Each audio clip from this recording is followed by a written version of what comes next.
Okay, so what you're gonna need is some fabric. This is like cheap fabric store fabric. You can get it at Walmart. It's like the tightly woven stuff that like isn't as soft as a t-shirt basically, but isn't see-through. It's pretty opaque.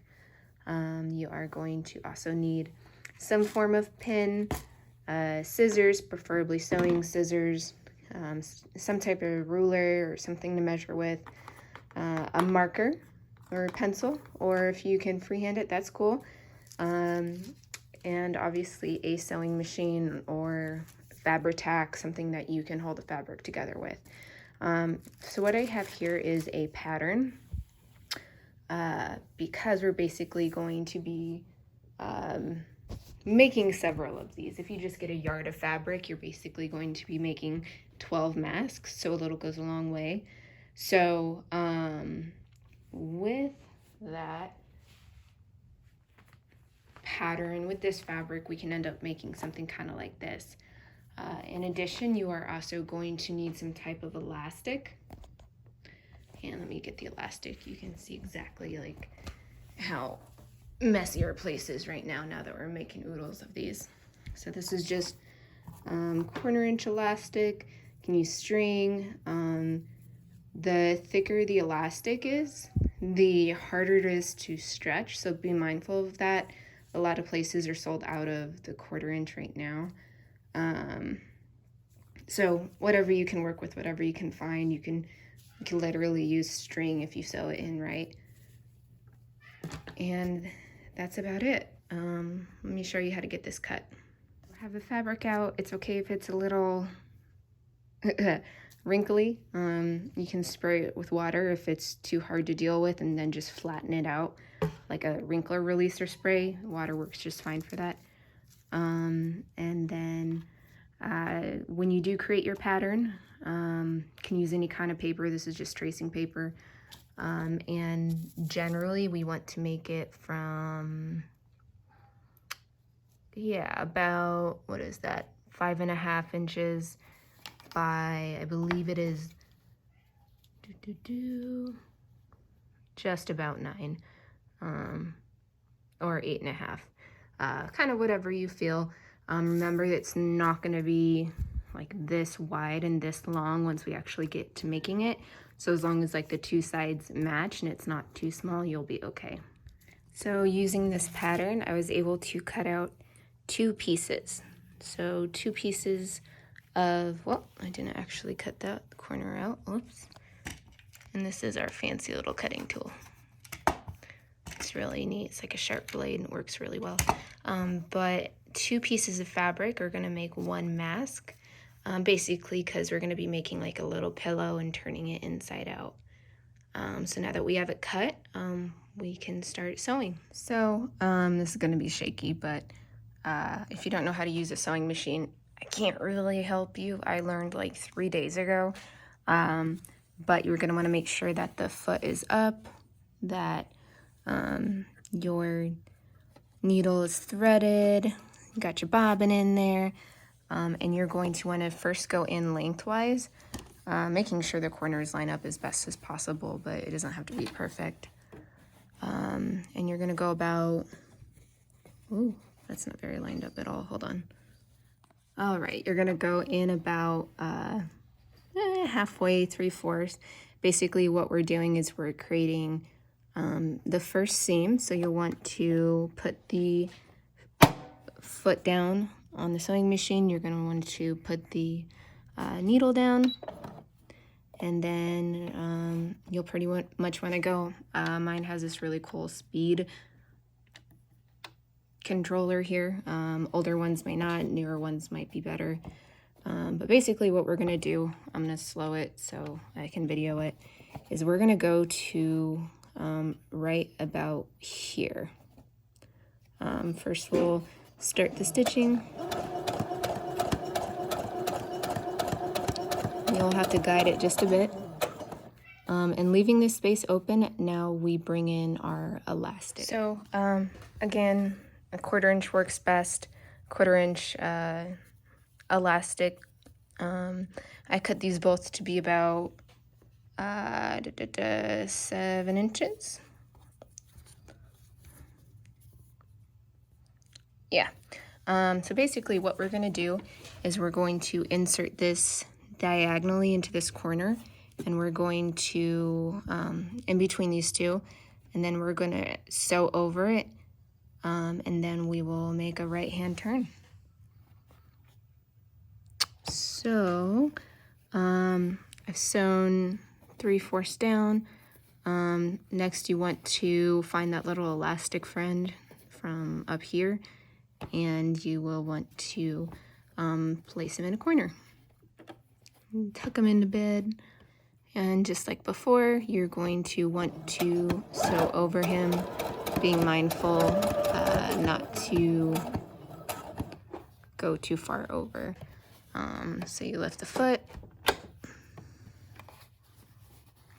move it around, drop the foot, and basically we're going to sew all the way down again until that last inch or so, where we will put another piece of elastic. So we're going to do that little tucking into bed thing again, where we are going to put this in diagonally, and then I'm going to slow it down because this part's always tricky. We are going to sew over it. This is us putting the second strap on.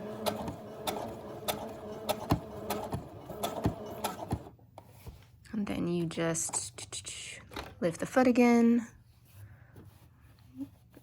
move it, make sure that this strap is not going to get eaten up by the needle. None of these are technical sewing terms. I'm new at this. I'm doing my best. So we're going to sew from here to here. Again, we have the little guy tucked into bed. This is the last little tucking we'll do. So good night, little buddy. Oh, put your foot down.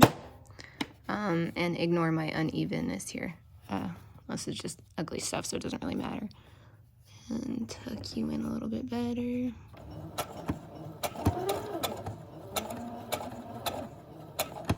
Right before you get to the edge. And you should see how my husband does it. It's like everything is lined up perfectly. I ain't got time for that. Foot down, and then basically we're going to sew from here to right about here, so you have some space to tuck something in there. And then we're going to do a back stitch to kind of close the loop there. So you want to make sure again that you're not sewing your elastic, that it's out of the way.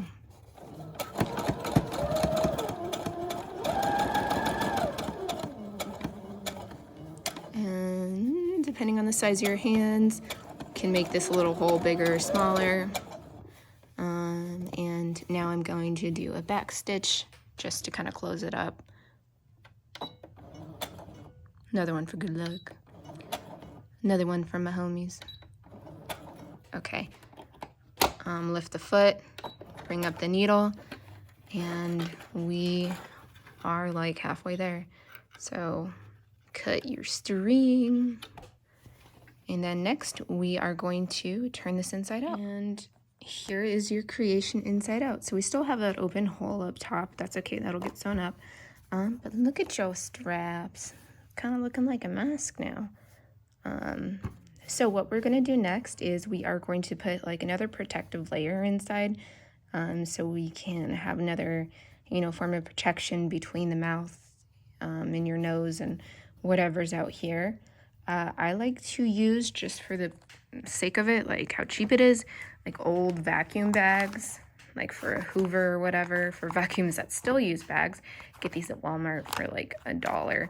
I cut them up to fit roughly, not the same size, but roughly, an inch on either side. This will cover your face. So what we're gonna do is we are going to stuff this into this hole. And so you have a little filter here. You can use a coffee filter, you can use quilt batting,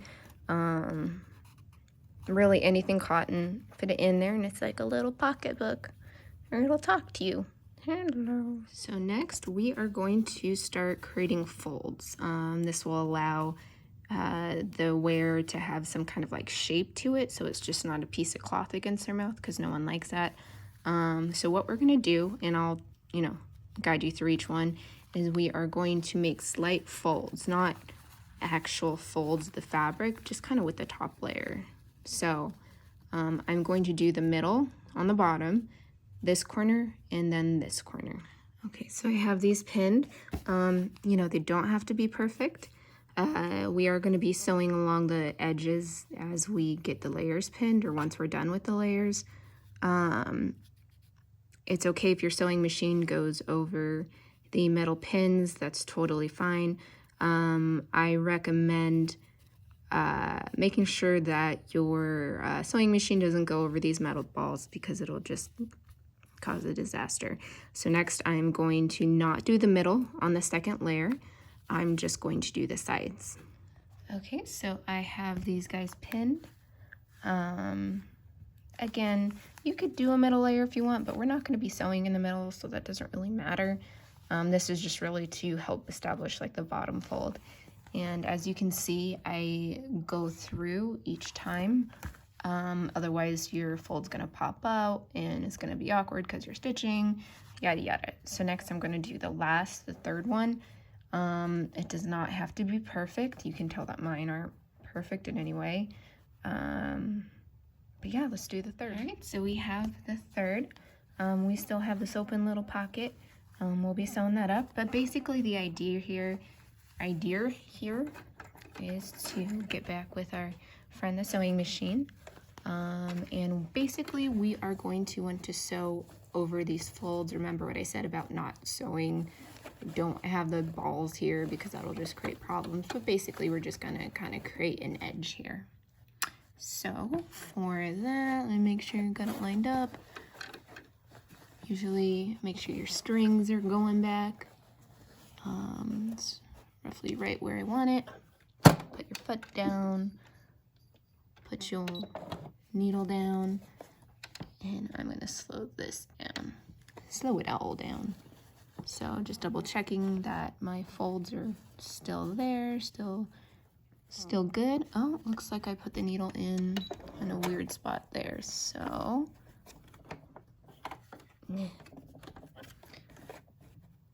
let's move it up a little. Whoa. This is when things get complicated. Not really. I'm just not used to doing this one-handed. All right, so needle down, and let's go.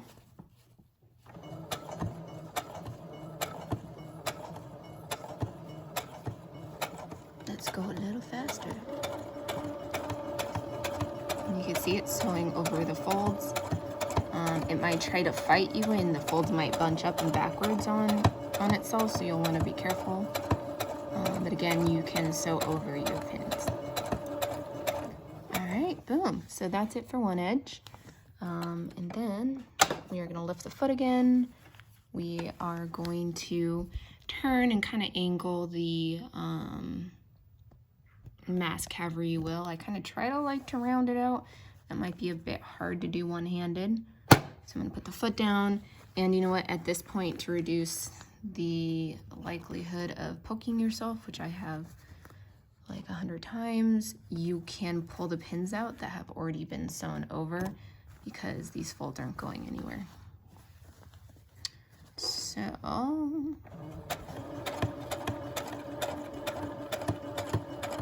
let me speed this up.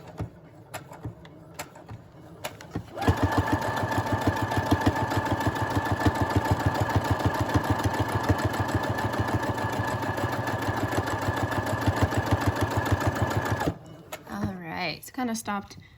I can go a little further, a little slower. All right, so we're gonna lift the foot again. We're gonna rotate, and then we're gonna sew over these bad boys.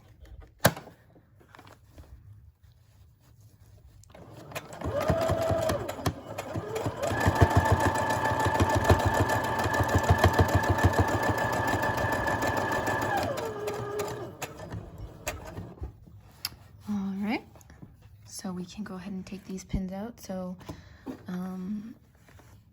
you know, you don't bleed over a mask that is supposed to be, you know, sanitary, because no one wants a bloody mask.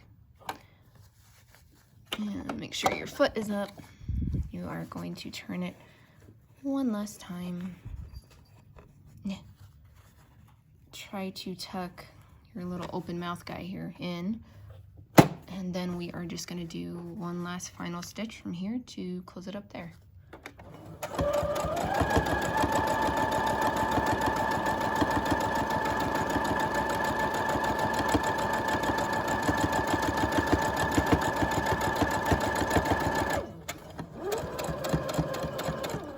And then 1 or 2 back stitches to kind of close it up and for good luck. And then we are going to lift our foot, bring the needle up, and then our baby is almost done. I mean, there you go. We have pin in here still. I'm going to clean up some of the loose threads here, and we'll see our final little guy. So this is what she looks like on. It's a girl now. I can tell that there is more than just cotton here. That's the coffee filter.